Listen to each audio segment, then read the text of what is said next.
اور یہ دنیا فانی ہے، انسان نے ایک دن خاک میں مل جانا ہے، یہ انسان ہمیشہ کے لیے یہاں پہ نہیں رہ سکتا۔ تو یہ اس شعر کا مطلب ہے۔ اس میں جو ہے وہ مینلی آپ نے تکبر کا ڈسکس کرنا ہے کہ جو شخص اپنی تاجوری پر غرور کر رہا ہے تو کل اس کا سر، اس کا غرور جو ہے وہ خاک میں مل جائے گا اور لوگ اس کے اوپر پھر نوحہ گری کریں گے۔ تو یہ پہلا شعر تھا۔ یہ دوسرا شعر ہے جی، اشک آنکھوں میں کب نہیں آتا، لوہو آتا ہے جب نہیں آتا۔ تو بیسیکلی یہ اس شعر میں جو میر تقی میر بنیادی طور پہ وہ اپنی جو دکھ اور مصائب ہیں زندگی کے ان کو ڈسکس کر رہے ہیں کہ اشک آنکھوں میں کب نہیں آتا، آنکھوں میں کس وقت آنسو نہیں ہوتے، جب آنسو نہیں ہوتے تو لہو خون سے آنکھوں سے بہنا شروع ہو جاتا ہے، یعنی کہ آنسو ختم ہو جاتے ہیں تو بھی آنکھوں سے خون بہنا شروع ہو جاتا ہے۔ تو اس کی تشریح میں لکھیں گے کہ زندگی کے دکھوں اور مصائب پر رونا اور کڑنا جو ہے وہ زندگی کا حصہ بن چکا ہے، ہر وقت آنسوؤں کی جھڑی لگی رہتی ہے، شدت غم سے جب آنسو نہیں آتے تو پھر لہو بہنے لگتا ہے۔ تو یہ یعنی کہ آنکھوں سے پھر خون بہنا شروع ہو جاتا ہے۔ تو بنیادی طور پہ یہ میر تقی میر اپنی زندگی کے جو رنج، دکھ اور غم ہیں اس کے اوپر یہ رونے کی بات کر رہے ہیں۔ تیسرا شعر ہے جی، صبر تھا ایک مون سے ہجراں، سو وہ مدت سے اب نہیں آتا۔ اس کا مفہوم ہے مونس ہجراں، پہلے یہ دیکھیں گے، مونس دوست، غم گسار،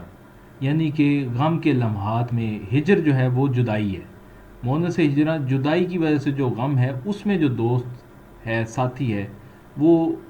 میر تقی میر صاحب فرما رہے ہیں کہ صبر میرا اس جدائی کے غم میں جو ہے میرا دوست تھا، مدت سے کافی عرصے سے اب صبر بھی نہیں آیا، اتنا وہ زیادہ غم کی شدت اتنی زیادہ بڑھ گئی ہے کہ مدت سے وہ صبر بھی اب نہیں آتا۔ تو مفہوم ایگزیکٹ آپ نے جو ڈیفیکلٹ ورڈ ہے اس کو چینج کر کے باقی اسی شعر کو سمجھ لیں، آپ نے نثری پیرا کی شکل میں لکھ دینا ہے۔ تو جیسا کہ سلائیڈ کے اندر لکھا گیا ہے، جدائی کی وجہ سے غم کے لمحات میں صبر ہی میرا دوست اور ساتھی تھا، اب ایک عرصے سے وہ بھی نہیں آتا۔ تو اس کی تشریح ہے کہ محبوب کی جدائی کے دکھ میں صبر شاعر کا ساتھ دیتا تھا، لیکن اب غم سے یہ حال ہو گیا ہے کہ صبر بھی ساتھ چھوڑ گیا ہے، اب یہ دکھ برداشت کرنا مشکل ہو چکا ہے، یعنی شدت غم میں صبر کا پیمانہ جو ہے وہ لبریز ہو گیا ہے۔ تو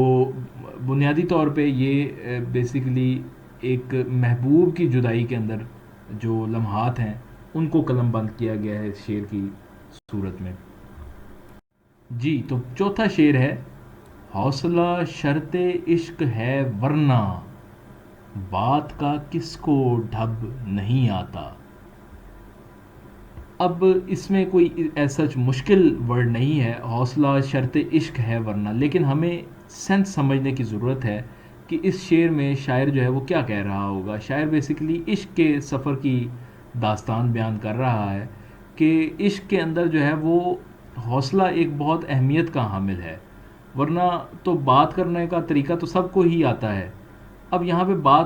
بات کا کس کو ڈھب نہیں آتا تھوڑا سا شکوے کے انداز میں بھی ہے، یعنی کہ عشق کا جو سفر ہے اس میں اگر حوصلے کی شرط نہ ہو تو شکوے کیے جا سکتے ہیں، عشق کا سفر بڑا مشکل ہوتا ہے۔ تو اب جب ہم اس کا مفہوم لکھیں گے تو اسی شعر کو نثری انداز میں لکھیں گے کہ بات کرنے کا ڈھنگ تو سبھی کو آتا ہے، لیکن عشق کرنے کے لیے حوصلہ یہاں پہلی شرط ہے۔ اب جیسے کہ اس کی تشریح بیان کی گئی ہے کہ عشق کا سفر مشکل ہے، دکھوں اور مشکلات پر شکوہ نہیں کیا جاتا، دکھ سہنے کے لیے حوصلہ ہونا چاہیے۔ تو شاعر کی خاموشی کا یہ مطلب بالکل نہیں کہ اسے بات کرنے کا سلیقہ نہیں آتا، مگر وہ تو پاس ادب یعنی کہ پاس عشق کی وجہ سے خاموش ہے۔ شاعر کہتا ہے کہ عشق میں سختیاں آئیں تو مجھے اس کے اوپر شکایت نہیں کرنی ہے، مجھے ان کو سہنا ہے، ان کو حوصلے سے برداشت کرنا ہے۔ تو یہ چوتھا شعر تھا میر تقی میر کا۔ تو بنیادی طور پہ آپ نے اس بات کو شعر پڑھتے ہوئے یہ تھوڑا سا لنک بلڈ کرنا ہے کہ یہ شعر کس کا ہے، کیونکہ جو سوال نمبر ہے 3 یہ تشریح والا، اس میں وہ شاعر کا نام بڑا امپورٹنٹ ہے، جیسا کہ ہم پہلے بھی ڈسکس کر چکے ہیں۔ تو تشریح تو بندہ کسی نہ کسی طریقے سے کچھ نہ کچھ لکھ لیتا ہے، لیکن شاعر کا نام جو ہے اس کے مارکس بڑے پکے ہوتے ہیں۔ تو آپ کوشش کریں کہ اس شعر کے ساتھ لنک بلڈ کریں کہ یہ میر تقی میر کا شعر ہے۔ اچھا جی، میر صاحب کا یہ 5واں شعر ہے جو کہ بڑا رومانٹک قسم کا ہے۔ صد رگے جاں کو تاب دے باہم، تیری زلفوں کا ایک تار کیا۔ تو اب اس میں ہم مشکل جو الفاظ ہیں ان کے مطلب دیکھ لیتے ہیں کہ صد کہتے ہیں 100 کو، ٹھیک ہے، رگے جاں یعنی کہ رگے جاں رگ شاہ رگ سے مطلب لیا گیا ہے، تاب دے کر، تاب دے باہم یعنی کہ اکٹھا ان کو جوڑو، صد رگے جاں یعنی کہ 100 جو شاہ رگ ہیں، شاہ رگیں ہیں، ان کو آپ اکٹھا جوڑیں، تیری زلفوں کا ایک تار کیا تو آپ کی محبوب کی زلفوں کا ایک بال بنتا ہے۔ اب اس کا مفہوم اس طرح سے دیکھیں گے کہ محبوب کی زلفوں کا ایک بال سینکڑوں عاشقوں کی شاہ رگوں کو جوڑ کر بنایا گیا ہے۔ تو اب تشریح میں جب ہم لکھیں گے، میں بھی اس وقت سے تھوڑی سی یہ باتیں ہمیں اور لگتی ہوں، لیکن یہ شاعری پہلے عشق میں اسی طرح ہوا کرتی تھی۔ تو عشق کرنے والے محبوب کی زلفوں کے اسیر ہوتے ہیں، یعنی کہ بیسیکلی تو اپنی چاہت اور محبت کو کسی نہ کسی انداز میں پیش کیا جاتا ہے۔ تو اس میں آنکھیں جو ہیں وہ ایک بہت امپورٹنٹ ایلیمنٹ ہیں، اسی طرح زلفیں جو ہیں وہ شاعر جو ہیں وہ مختلف نظموں میں اپنے محبوب کی زلفوں کی بڑی تعریف کرتے ہیں۔ تو میر تقی میر اس میں بہت آگے نکل چکے ہیں، اور وہ یہ کہتے ہیں کہ محبوب کی ایک زلف پر سینکڑوں عاشق اپنی جان قربان کر سکتے ہیں، یعنی کہ اس کی ایک زلف جو ہے وہ سینکڑوں عاشقوں کی شاہ رگوں کے برابر ہے۔ تو یہ ان کے عشق کا اندازہ ہے، مقام ہے۔ تو ڈیئر اسٹوڈنٹس، یہ چھٹا اور آخری شعر جو ہم میر تقی میر کی شاعری کا کر رہے ہیں، اس میں آپ کو اب تھوڑا سا سبجیکٹ کا بھی اندازہ ہونا شروع ہو جائے گا کہ میر تقی میر نے کس حوالے سے زیادہ شاعری کی ہوئی ہے۔ تو جس طرح ہم نے 5واں شعر دیکھا کہ جو شاعر ہیں وہ اپنے محبوب کے ہونٹوں کے، آنکھوں کے اور زلفوں کے بڑے اسیر ہوتے ہیں، تو اس میں بھی وہ اس کے جو ہونٹ ہیں ان کی تعریف کر رہا ہے، اور وہ کہتا ہے کہ نازکی نزاکت اس کے لب لب ہونٹ کی کیا کہیے، یعنی کہ وہ تعریف کر رہا ہے کہ اس کے ہونٹوں کی نزاکت بھائی کیا کہنے۔ پنکھڑی ایک گلاب کی سی ہے، یعنی کہ وہ ایک گلاب کی پتی کی جانب ہے، گلاب کا پھول ہے، اس کی ایک پتی جیسی وہ ملائم اور خوبصورت ہے۔ تو اب اس کی تشریح میں ہم لکھیں گے کہ شاعر کہتا ہے کہ محبوب کے ہونٹ جو ہیں وہ بہت ہی خوبصورت اور نازک ہیں،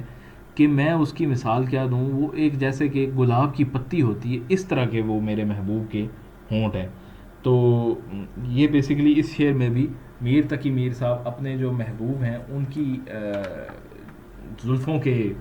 جو ہے وہ بتا رہے ہیں کہ ان کی زلف، ان کے ہونٹ جو ہیں وہ کتنے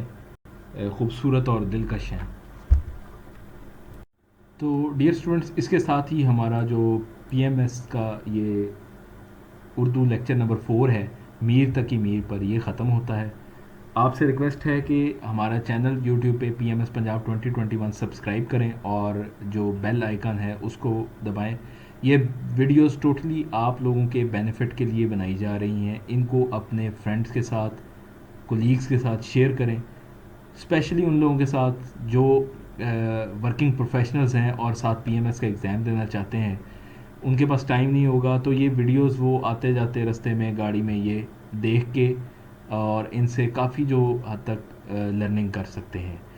انشاءاللہ ہم دوسرے سبجیکٹس کی ویڈیوز بھی جلدی سٹارٹ کرنے جا رہے ہیں۔ اردو ہم 15 to 20 ڈیز کے اندر کمپلیٹ کر لیں گے۔